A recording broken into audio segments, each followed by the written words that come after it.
Ugh. Finally, I'm getting this double feature special out. I've had this commentary in the works on and off for way too long.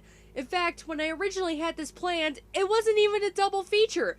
It was just going to be a commentary on one video, but then another video came up by this user on the same subject matter, and I felt forced to add it on and make it a double feature commentary.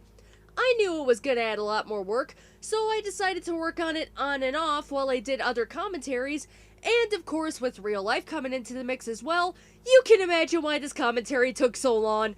So, what is this double feature special commentary that I've hyped up for months now about? It's about Yevi's lists on Pokemon whose types make no sense. She made 2 lists, a top 10 from June of last year, and a list of 10 more from February of this year. I know, the first one is so old, and the second one is starting to get up there in age too, but if it wasn't for other material piling up on me and giving me a case of attention deficit creator disorder, along with real life getting in the way, I probably would have gotten this out sooner. And hey, a blessing in disguise is that this is a similar subject to Eryizo's video that I covered in my last commentary. So, let's see how these ones compare to the last, shall we?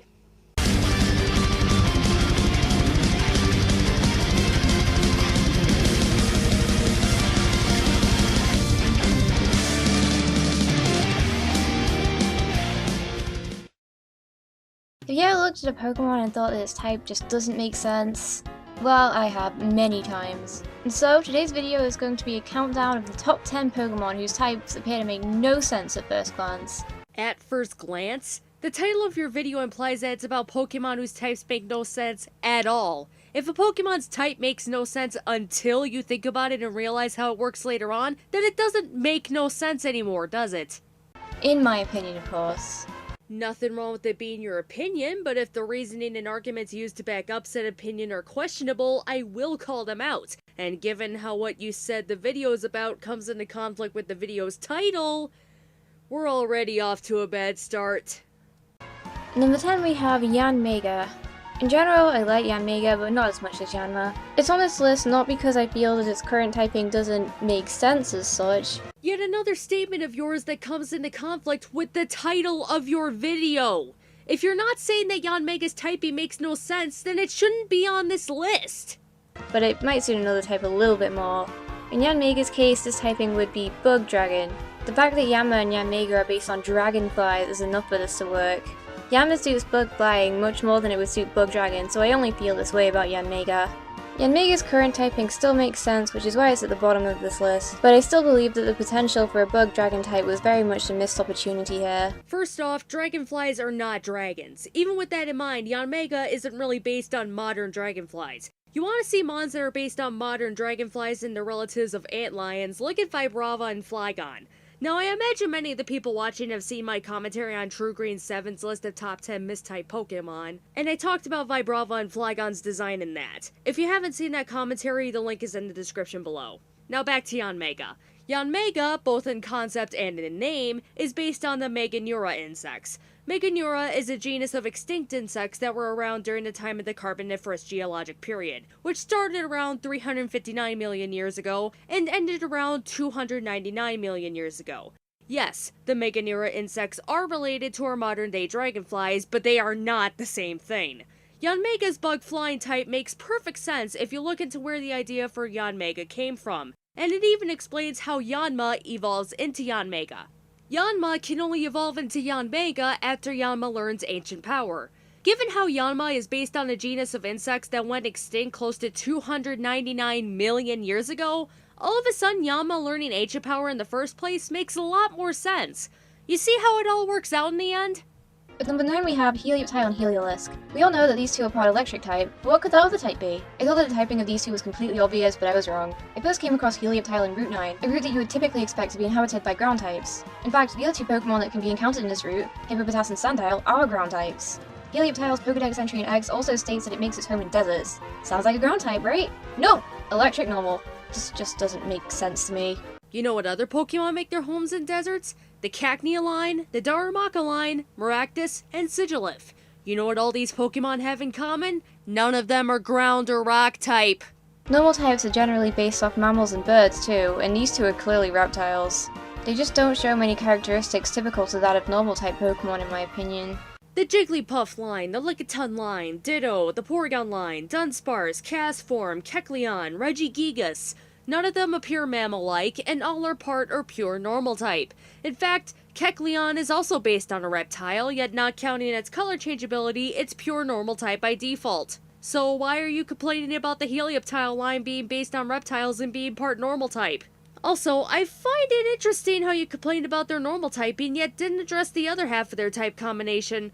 If you look at normal type befitting what appears to be a run-of-the-mill desert reptile alongside electric befitting their sun theme as present in their names, Helioptile evolving into Heliolisk after being exposed to a sunstone, solar power being the hidden ability of both mons, and how what brings it all together is that the desert gets a lot of sun, and solar energy being one source of electricity thanks to photovoltaic energy cells, their electric normal typing works just fine for them. Number 8. Flabebe, Floette, and Florges. Okay, look at these three fairies. Flabebe and Floette are holding flowers, and Florges has partially become a flower. We've had Pokemon based on flowers before. They all tend to be of the grass type, so it would make sense for the Flabebe line to be grass fairy, right? Nope! Pure fairy type. Okay, I know I said the link for my commentary on True Green 7 is in the description, but I gotta play a clip from it since I discussed the Flabebe line's typing in that. Because if you looked at the possible origins of the pure fairy Flabebe line as a whole, you would know that the possible theories involve Anthea and Chloris, two deities from Greek mythology. Anthea is one of the Graces and the goddess of flowers and flowery wreaths. Chloris was a nymph. She was a minor nature goddess associated with spring, flowers, and new growth. Florges in particular seems to be based on the Anthosi, nymphs who had hair that resembled flowers. Despite the line being associated with flowers and having flowery appendages, it's not like they themselves are flowers and bound to the plant life they look after. In fact, despite the line not benefiting from grass stab, they may benefit more from not being part grass type. Because they're pure fairy, they are only weak to poison and steel. If they were dual type grass fairy, they would also be weak to flying, fire, and ice, lose their bug resistance, and they would take ×4 damage from poison attacks. Yeah, the grass type would give them resistances to ground, water, grass, and electric, but I don't think the trade-off would be worth it. Some of you may argue that Flabebe is merely holding a flower, so this shouldn't affect its typing. However, the Pokédex entry from Pokemon X states that the flower is likely part of its body. This is likely the case for Floette too, and the flower has clearly become a part of Florges' body. But somehow, these are pure fairy types. So basically, her argument boiled down to how the flowers are part of their bodies. Even if you don't want to acknowledge the possible origins I cited, the flowers they have as a part of their body show that their design acknowledges a rather interesting phenomenon in nature: mimicry. There are species of real-life animals that imitate their surroundings or other animals as a method of hiding from prey or to get closer to prey. Chameleons, viceroy butterflies, and wasp beetles are different species that illustrate different types of mimicry, for example. Different Pokemon give different nods to mimicry. Geodude looks like a rock and is rock ground type. Kecleon has the color change ability. The Froakie line has the Protean hidden ability to allow it to change its type to match the type of the move it's currently attacking with, and most famously, Sudowoodo, despite being a rock type, has the appearance of a tree, presumably to divert attention away from its key weakness to water type attacks. Even Sudowoodo's pre-evolution of Bonsly keeps up that trend by taking on the appearance of a potted plant. Given how the Flabebe line is found exclusively in gardens and among flowers, it makes sense that they would attempt to mimic the flowers with which they make their homes in order to keep away predators. Not only does this explain the flowers being part of their bodies, but it also explains the lack of a part grass type. The flowers are just fleshy appendages meant to help them mimic flowers and act as camouflage. So with that in mind, even if it can be debated that Grass Fairy would have worked better if only for the sake of all those grass moves in their move pools, the Flabebe line being pure fairy does make sense both mechanically and in flavor. Though unfortunately they're weak to poison type attacks no matter what. The Flabebe on Kalos Route 4 are okay. The ones on Route 7, however, had to worry about all the Krogunk and Roselia. But hey, that's predator-prey relationships and competition for you. Look at that! The Pokemon games are actually teaching us more about nature! Number 7 is Inkay. Inkay is easily one of my favorite New Kalos Pokemon. At first glance, I thought that it was a water type. I mean, it's based on a squid, so it's easy to see why I thought that. Inkay is actually a Psychic Dark type. Its Psychic tag is understandable, considering the hypnotic lights on its body, but outside of its move pool, it's hard to see why it's a Dark type. On the other hand, Malamar, Inkay's evolution, seems to represent both of these types very well within its design, but I still can't get past the fact that Inkay looks like it would suit a water typing so well. First off, Malamar still looks like a squid. It just happens to be an upside down squid. Hence why you have to hold the 3DS upside down for Inkay to evolve once it reaches level 30. Second, you must not be familiar with Call of Cthulhu or H.P. Lovecraft stories. If you know about Cthulhu, you wouldn't be complaining about the Inkay line psychic dark typing at all. For those who might not know, Cthulhu is one of the Great Old Ones, a group of cosmic horror entities in H.P. Lovecraft stories. It's also the namesake of the Call of Cthulhu tabletop role-playing game based on said stories. In those stories, Cthulhu and the other Great Old Ones are said to make anyone who so much as looks at them completely insane due to the Great Old One's very existence being completely outside humanity's realm of comprehension. It might just be a theory since there's no direct evidence for this, but given Cthulhu's appearance, particularly its facial tentacles, it's safe to say that the Inkay line is partially based on Cthulhu, and their designs may be based on Cthulhu if Cthulhu is more squid-like.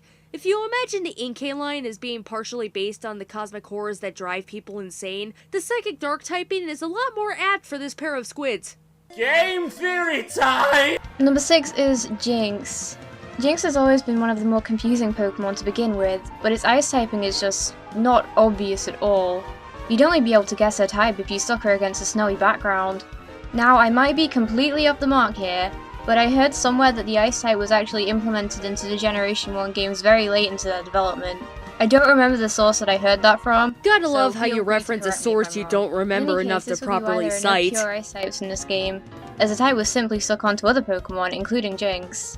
It makes sense too, seeing as none of the ice tech designs of Generation 1 exactly scream ice. Never mind the seal line being based on various species of seals found in the polar regions.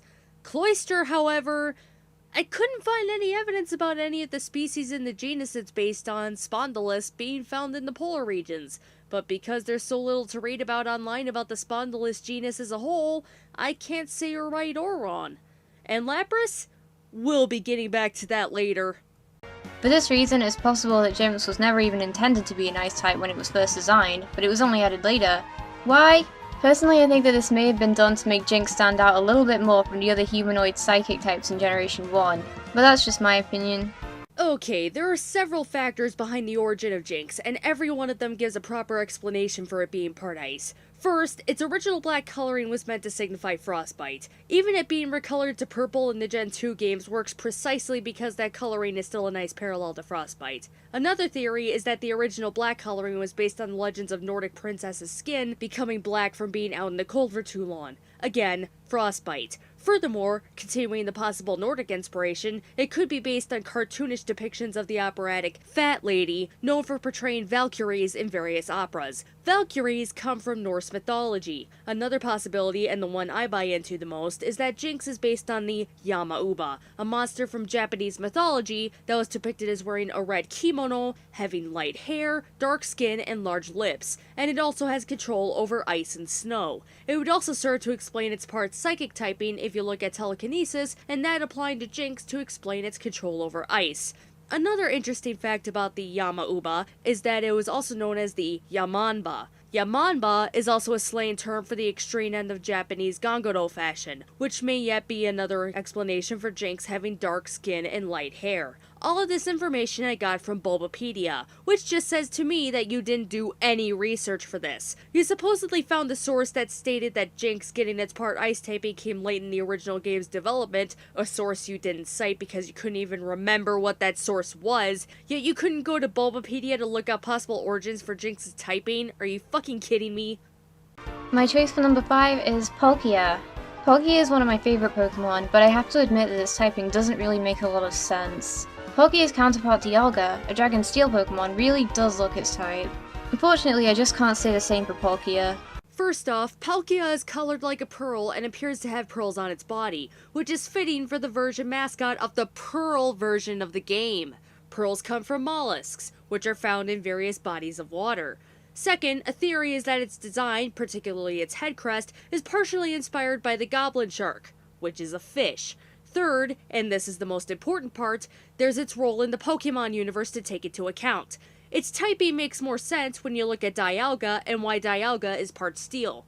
Time tends to be regarded as fixed to a certain extent. Yeah, there are time travel stories in science fiction that revolve around going back in time to change certain events or prevent certain events from being changed, but different time travel stories go so far as to say one can only do so much before the timeline gets completely messed up. Steel, while it can be bent and messed with, can only be messed with so much before it completely breaks. Space, however, is regarded as highly fluid and malleable in astrophysics. This clip summarizes quite nicely Einstein's theory of what gravity is and how planets, planetoids, and large stars displace space.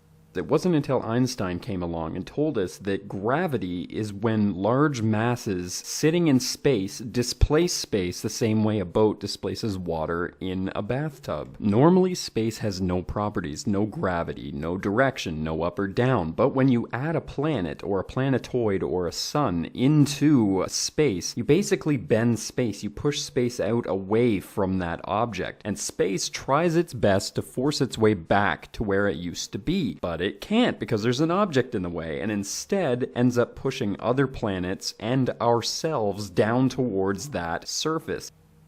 What's that? A clip from an Armored Skeptic video and a commentary on a Pokétuber's video? The internet can come up with the weirdest juxtapositions sometimes.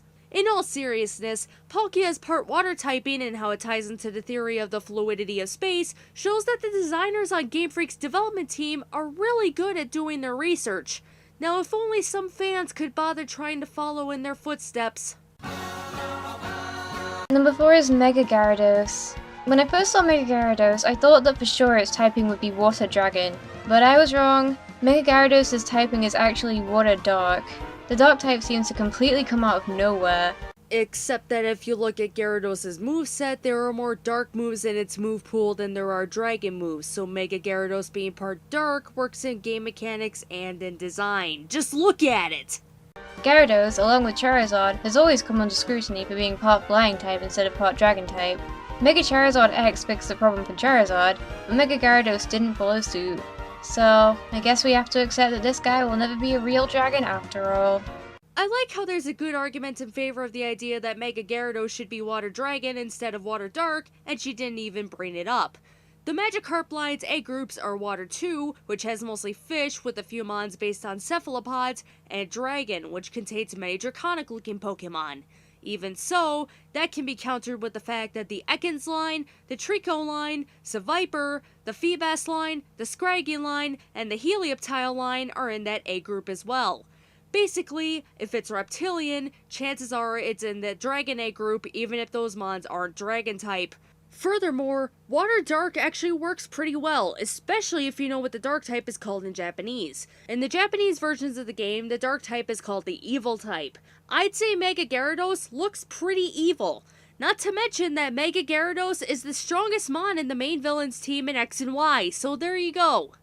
The spot for number 3 goes to Goomy and Sliggoo. The infamous dragon types of Kalos. They just don't look like dragon types at all. Compared to what? Mega Ampharos? Altaria? Vibrava? The Tyrant line? The Noibat line? Zygarde? Explain your comparisons! I know I'm not alone on this. I understand that these two have Goodra as their final evolution, which is quite clearly a dragon. Again, compared to what? If you're comparing it to the other pseudo-legendary dragons, it's the least draconic looking out of all of them. You can still tell it's a dragon, yes, but it really hurts your argument that you're not explaining which dragons you're comparing Goodra to. But these two are worlds away from looking like dragons. I probably should have brought this part up earlier, but I should say that putting only part of an evolutionary line for an entry really annoys me. Either put an entire evolutionary line in for an entry, or just one mon. Otherwise, it just looks like a friggin' cop-out putting a tie-in since you can't choose one over the other. Especially with Goomy, since you can easily make the case that it's just a baby slug-like dragon of some sort. Alright, just because Goomy and Sliggoo may not look like dragons per se, doesn't mean there's nothing else in the origin of their design concepts that give them a reason for their typing. In Goomy's case, Goomy appears to be based on the Glaucus atlanticus, a sea slug whose common names include the Blue Dragon. In Sliggoo's case, it appears to be based on the Lu Carcole. a mythical beast from French folklore that's described as having characteristics of both serpents and mollusks, and had a shell on its back much like a snail shell. Another theory that works in support of both, especially Sliggoo, is that a possible factor in their design is that in the Kazakh version of the 12-year animal cycle like that used in the Chinese zodiac, the dragon is replaced with the snail. They're based on slugs and snails, so a bug or Slugs even a and poison snails typing are would not suit them a little bit bugs. better. And we'll get back Even to the a dual poison typing of thing. bug dragon would have made a lot more sense. Gurdra doesn't have as much as a bug type feel as its earlier stages, but I think that having a 3-stage bug dragon type evolution line would have really made things more interesting. I hate to break it to you, but dual typing the line Bug Dragon would make even less sense. None of the possible origins I cited have anything about bugs or other insects in them, and the only bug type move the Goomy line can learn is Infestation via TM. And the poison type thing that you brought up is better design wise since there are venomous species of snails such as different species of cone snail, but even so, the slugs that inspired the line's designs are not venomous, so giving the line the poison typing does not make sense. Also, the typing wouldn't hold up mechanically, as the line can only learn 3 poison-type moves via TM and 2 via breeding. Sorry. Number 2 is Lucario. I, like many people, am a pretty big fan of Lucario's design. However, it does have one big flaw, being that it does not look like its type. At all. Execute doesn't look like it should be part grass due to its name and design being partially based on a food in the meat egg group, yet I don't see you complaining about that.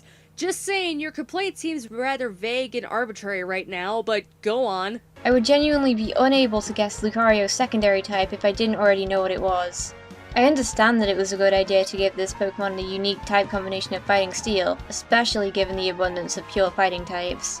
It makes Lucario shine in a way that others don't, but at the very least, it could have been incorporated into its design much better. The only hint towards its steel typing is its metallic spikes on its paws. 2 little spikes. First of all, you missed a spot. Second of all, you said there wasn't anything to hint at its secondary type at all. Yet here you are, admitting that there's something in its design to indicate its secondary type, thus contradicting what you just said a little bit ago. A small hint is not the same as no hint at all. This could be a reference to the phrase Iron Fist, but I don't think that it justifies the steel type. How about Lucario's name then? One theory is that Lucario's name is based on Orichalcum, which itself comes from Orichalcos. Ore meaning mountain, Chalcos meaning copper or bronze.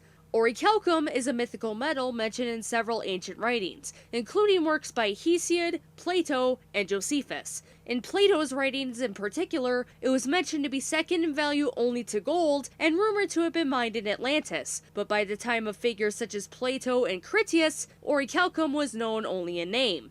Bulbapedia and Wikipedia. They're there for a reason, and looking this stuff up on those sites does not take up that much time. There are other Pokemon that have metallic spikes on their bodies, but aren't of a steel type. Rampardos isn't the best example. I'm pretty sure those alleged metallic spikes are just a different form of rock. Rampardos is a fossil Pokemon after all. None of its Pokédex entries hint towards why it's a steel type either. Maybe because those Pokédex entries aren't meant to be taken seriously or are meant to be disputed in universe. I went to a 2-minute tangent in my True Green commentary about the theory of the possibility of Pokédex entries being written by the trainers capturing the mons, and I really don't want to play the clip or get into it again. Lucario is an awesome Pokemon, but its type just doesn't make sense. All the more reason to believe that you did very little, if any, research for this video. And so, in my opinion, the Pokemon whose type makes the least sense is Lugia. Lugia is possibly one of the most confusing Pokemon in regard to typing of them all. Let's look at this. Lugia is referred to as the Guardian of the Sea in both the games and the anime. Just because you have control over or watch over something doesn't make you that thing. Refer back to what I said about the Flabébé line. Ho-Oh, the version mascot of Gold and Heart Gold, is a fire flying type. Lugia, as its counterpart, is the version mascot of Silver and Soul Silver and is... psychic flying? This doesn't make sense. There have been so many hints toward Lugia being part water type, and barely any hints that point toward it being part psychic type. I went digging for clues, and the fact that Lugia is able to use telepathy in the anime may hint toward a psychic typing, right? Wrong! It seems to me that you're missing a fairly big detail in regards to both Ho-Oh and Lugia and what they symbolize. You see it as fire and water, while I see it more as sun and moon. Think about it. Ho-Oh is based on several types of birds including the Fan-wan, the phoenix, and the three-legged crow. The Fan-wan is a bird from Chinese mythology that has similarities with the phoenix. The Fan-wan is also known as the August rooster. August is a summer month, meaning the days are longer and the nights are shorter. The phoenix, a bird of fire known for resurrecting from its own ashes after it dies, is also associated with the sun. The three-legged crow is a bird present in several East Asian mythologies that is believed to inhabit or otherwise symbolize the sun. To parallel Ho-Oh's association with the sun, Lugia is associated with the moon. The moon controls the tides, which would serve to explain Lugia's status as guardian of the seas. There's also the fact that one possible origin of the name Lugia is Luna, the Latin term for the moon. You know what two English words had their origins from Luna? Lunacy and lunatic. Two words that have been used in history to refer to people with various types of mental illnesses. The terms came from the old belief that said mental illnesses had a connection to the moon. The psychic type is all about the mind, so when you think about how the moon was believed to have made people crazy, and is scientifically proven to have an effect on the ocean's tides, all of a sudden Lugia's part psychic typing, despite it being the guardian of the seas, makes a lot more sense. Other legendary Pokemon, such as Entei and Shaman, have both been shown to have this ability too, despite not being of a psychic type. Shaman is the supposed embodiment of human gratitude and empathy. With this alleged tie to human thoughts and emotions, its telepathic ability makes sense. Also, the Entei shown to have telepathic abilities was in the third movie and was a psychic manifestation created by the unknown based on Molly's memories of her father and what she read about his research. The reason it was telepathic was because the unknown in the movie were powerful enough to have read Molly's thoughts and project those thoughts into reality. Two different fruits. Let's look at why else Lugia should be a water type. In the openings for both Silver and Soul Silver, Lugia is seen at the bottom of the ocean. Lugia has also been classed as a water type many times in the Pokemon TCG, despite not being a water type. You know, the card game that made poison type Pokemon either grass type or psychic type because the poison type doesn't exist in the card game? Oh, but since you mentioned Lugia's typing in the card game specifically, let's see what other Lugia cards types are in the other expansions of the card game. Oh look! Other Lugia cards are psychic type after all! Way to cherry pick, Eevee! And what's this? Some of the Lugia cards are normal type? That's bizarre! Seriously though, it's the friggin' card game. Using examples from the card game to back up a point for an argument related to the video games is even worse than using something from the anime to back up an argument about the video games. I'd say you're comparing apples to oranges, but at this point it's more like you're comparing apples to squash. Lugia is easily the most infuriating Pokemon to me in regard to type confusion, and thoroughly deserves its place at the top of this list. Another detail you seem to have missed regarding Lugia. I'll warn everyone in advance that this isn't from the core series of games, but I ask you all to bear with me. Pokemon XD Gale of Darkness, the sequel to Pokemon Colosseum. Gale of Darkness has more shadow Pokemon. Pokemon that have had the doors to their hearts artificially closed by the villainous organization in those games to turn them into fighting machines. In other words, those Pokemon were driven insane. In Gale of Darkness, the biggest threat among the shadow Pokemon is Shadow Lugia, given the codename XD001 for its status of being the first shadow Pokemon that cannot be purified by any means. The stronger shadow status is signified by its color scheme, which is almost an inversion of Lugia's normal color scheme. Dare I say it's like the dark side of the moon? And there's just our outro left, so I'm ending this video here. Oh, but there's more. We got the second list to cover, everyone, so keep your seatbelts buckled. Hey there everyone, it's CandyV here and I'm back with a top 10 video.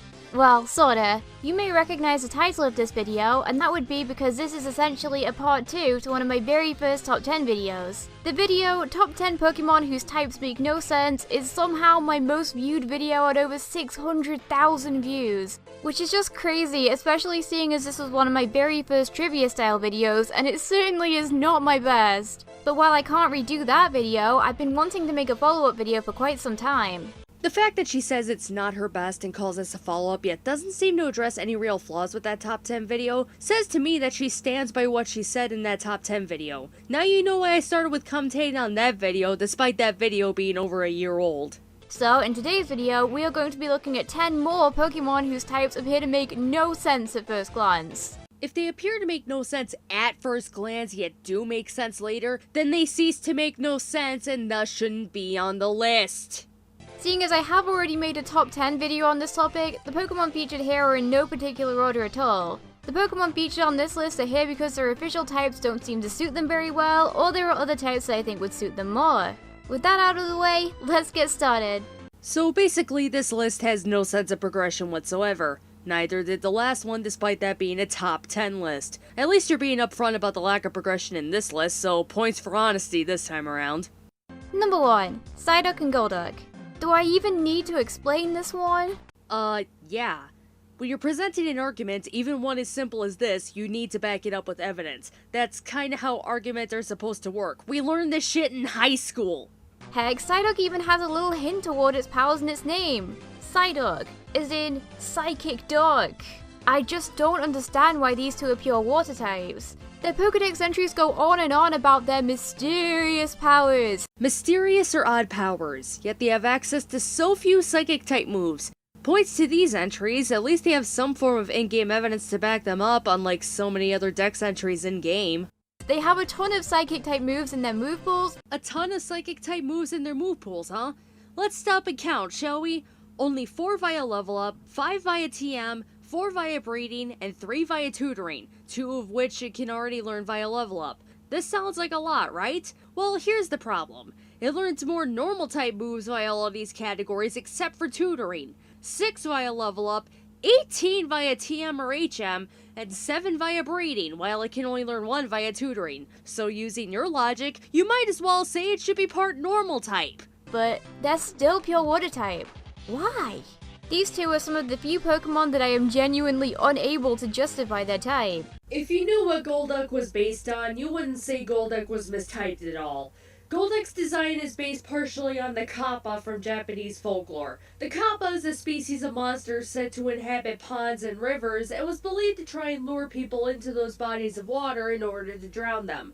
You know what the kappa were believed to generally not have? Psychic powers. So just because Golduck may be able to learn moves like Confusion and Zen Headbutt via level up and Calm Mind and Psychic via TM, that and the other stuff you brought up does not justify a part psychic typing.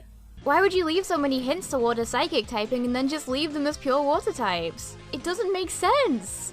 Pure water still works for it. As the saying goes, if it looks like a duck, if it quacks like a duck, if it walks like a duck, and if it swims like a duck, then it's safe to say that it's a fucking duck. Number 2. Uxie, Azelf, and Mesprit. The late Guardians of Sinnoh were heavily inspired by pixies. Of course, they made their debut in Diamond and Pearl 2 generations before the fairy type was introduced. However, a lot of Pokemon were retyped in Generation 6. Of all the Pokemon to be retyped, you'd think that these 3 would be strong candidates. Perhaps the fact that they're legendary Pokemon might have made the change a little more controversial, but personally I would have loved to see how these 3 would do as psychic fairy types. Going by that logic, why not argue that they should have made the Lake Guardians psychic water instead? Hey, they're Lake Guardians, right? You're the one who spent so much time complaining that Lugia should have been water flying instead of psychic flying in your original Pokemon whose types make no sense video, and now you're okay with legendaries watching over water not being part water type? Instead, you're saying that the Lake Guardians should be part fairy because they're based on pixies? Just because they look like a thing doesn't mean they are that thing. Also, the fact that their designs and names are partially derived from some types of fake creatures doesn't mean all that much when you look at the fact that beings like goblins and hags are considered fake creatures in some countries' folklore.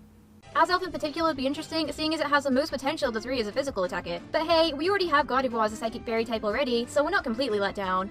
You say you would have liked to see Azelf change to part fairy most of all due to it being a physical attacker. First of all, Azelf is technically a mixed attacker since both of its attacking stats are of equal value. Second of all, even if its attack stat was higher than its special attack stat, it being part fairy wouldn't help it much since the only physical move fairy has in its arsenal is Play Rough. Hell, Psychic as a type isn't much better off since it only has 3 physical moves, only one of which Azelf can learn. And in every generation Azelf's been available, regardless of whether or not you count duplicate moves, it has more special moves available to it than it does physical moves. The gap may not seem all that big, but currently, if you don't count duplicates, it has a total of 20 physical moves available to it across Level Up, TMs, and Tutoring, versus 25 special moves, meaning it has 25% more special moves available to it than physical moves in the Gen 6 games. Pretty significant leaning towards special moves. Even if it is a mixed attacker, you might be better off making Azelf a special attacker looking at the moves available to it.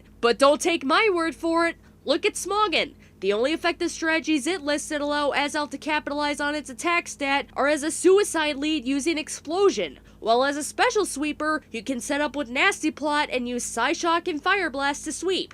But let's put competitive stuff aside. Let's assume you just want to use it in-game.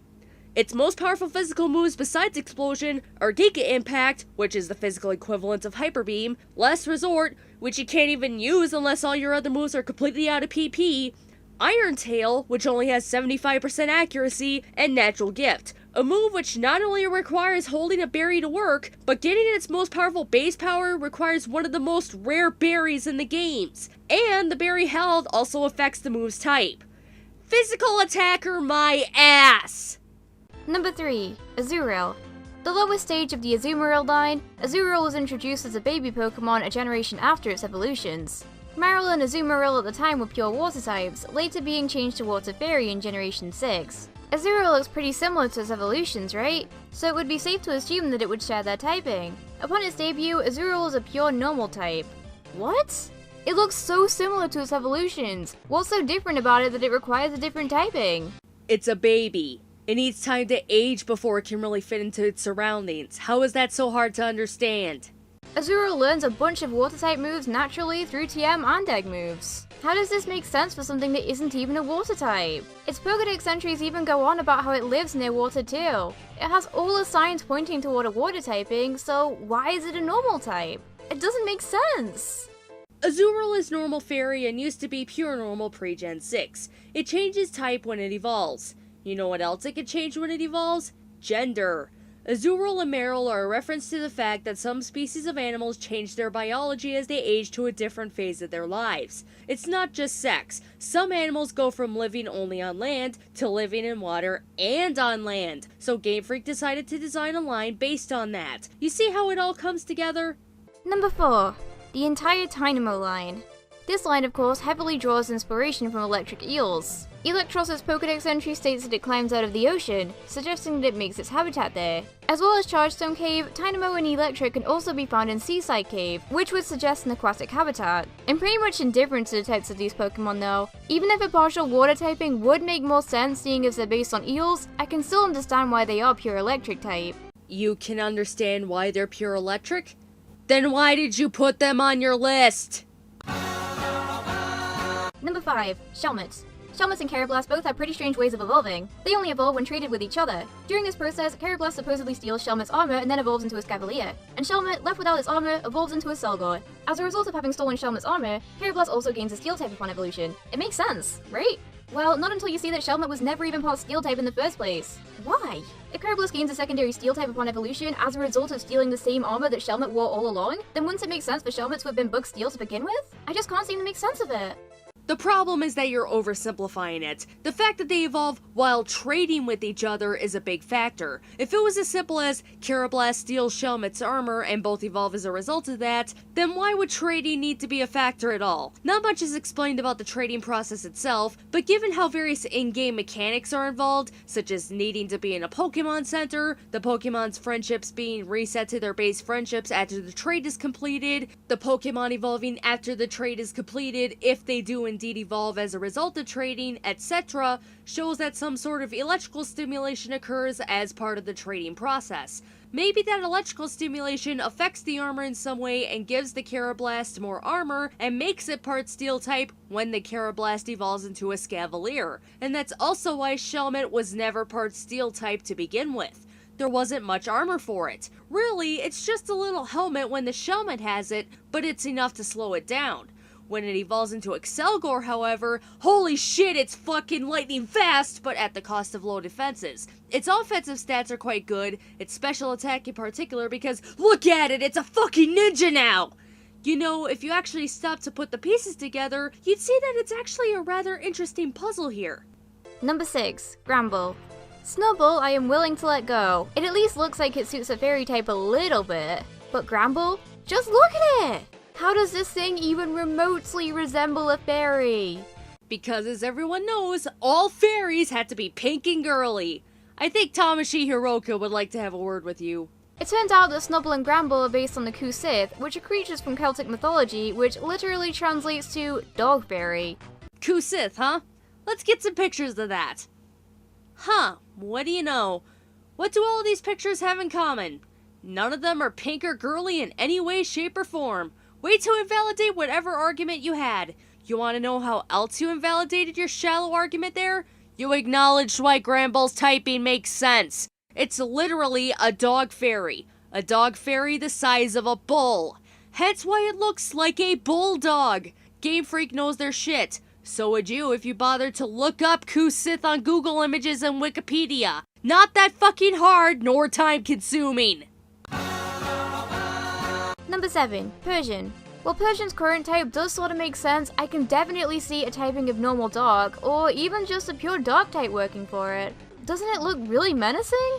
It looks like it would fit in really well as a dog type. Plus, it would be interesting to see how it would work competitively too. Persian learns loads of dog type moves upon level up, so it would give it a ton more coverage. First of all, refer back to what I said about the Flabébé line's grass moves. Second of all, refer back to what I said about the dark type being called the evil type in Japanese. Yeah, cats tend to be stereotyped as being mean, but mean does not equate to evil. Plus, normal dog is a unique type combination, so it would make Persian that bit more unique. Yeah, being quad weak to fighting would suck, but oh well. While its current typing does make sense, then why is it on the list? A partial dog typing would really suit it. Number 8. Weezing, Muk, and Garbodor.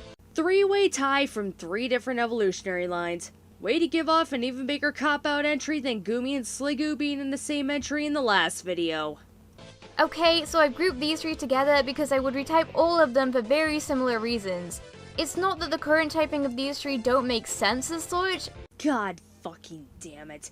If you say they don't make no sense, then don't put them on your list. The title of your video is 10 more Pokemon whose types make no sense. The fact that you're saying their types make sense invalidates the title of your fucking video. This is the 3rd entry that's done this, making this list even worse than your original list just on counts of contradiction of your video's title alone. Thus how many times you end up misleading your audience. But considering what they're based on, I can think of additional typings that would suit them really well. For Weezing it would be Poison Flying, Muk Poison Water, and Garbodor Poison Ground. Except the whole point of them being based on different types of pollution is that they're invading the environment, not that they've been part of the environment from the start, so them being pure poison makes perfect sense. Number 9. Trapinch Vibrava. Oh god, not again!